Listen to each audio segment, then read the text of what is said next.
Chris, I want to ask you a question about that. I'll ask the questions. It's not even my show. So, Please, Chris, welcome to the show. welcome to your Chris. Welcome to your show. I've done a couple of podcast episodes in my day. Right now, insofar as you want to access these large language models, it's either free in beta or there's a subscription fee to use sort of the plus advanced version, et cetera, et cetera. Do you think that will continue to be the revenue model for this kind of access to AI? Or do you think there'll be inline advertisements as we've been used to, for the last 20 years?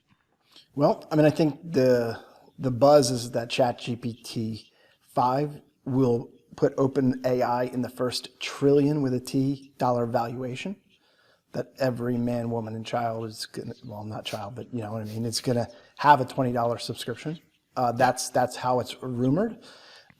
We haven't felt the pressure from Bard yet. And what's gonna happen here is competition's gonna come in, and there's a lot of language models. I mean, there's a lot of competitors that are gonna try to compete in the LLM space that you don't even know are there. Like they've sort of been in the back of your mind, but they're like, oh wow, these are players. And one of the bigger ones is going to be NVIDIA.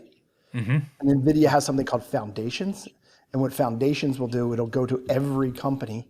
And this is right up your alley, Jay. It'll come to every company and it'll tell you, hey, here's how you import all of your content, all of your proprietary information and all these things. And so imagine ChatGPT in a world where it's completely organized based upon everything you've ever said, read, done, and information that you have that no one else has.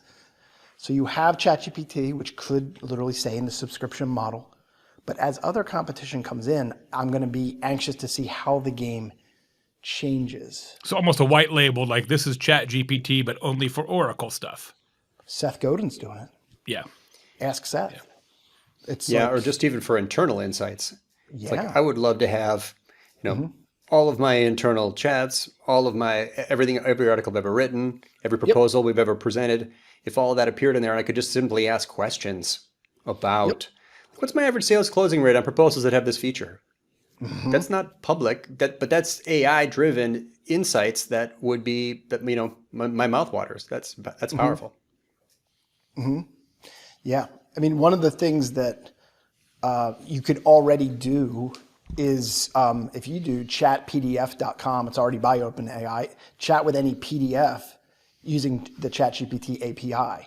And so that's already going to be a stepping stone. So if I was the thought leader that you are, Andy, that you are, Jay, I would pay someone cheap to compile everything I've ever written, implement it into a PDF, and the stepping stone from here to where Seth Godin's at is let's just talk to our own documents and talk to the things that we've said.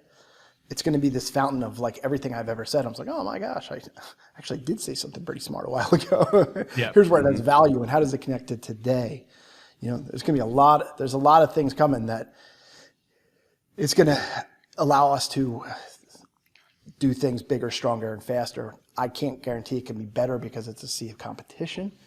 But I am going to say that for right now, the reason why the world's a little bit flat is because of how incorrect a lot of things on ChatGPT are. Yeah. And so I was listening to Paul Rotzer's podcast, and if you haven't, he's probably one of the best. He invested in AI like before almost anybody else. He was on my show, and he got me involved in this almost 2 or 3 years ago. But what he said is like, he drives a Tesla. I have a Tesla too, and every time I drive it, I put it in auto drive mode, and I'm confident that it's going to do the right thing.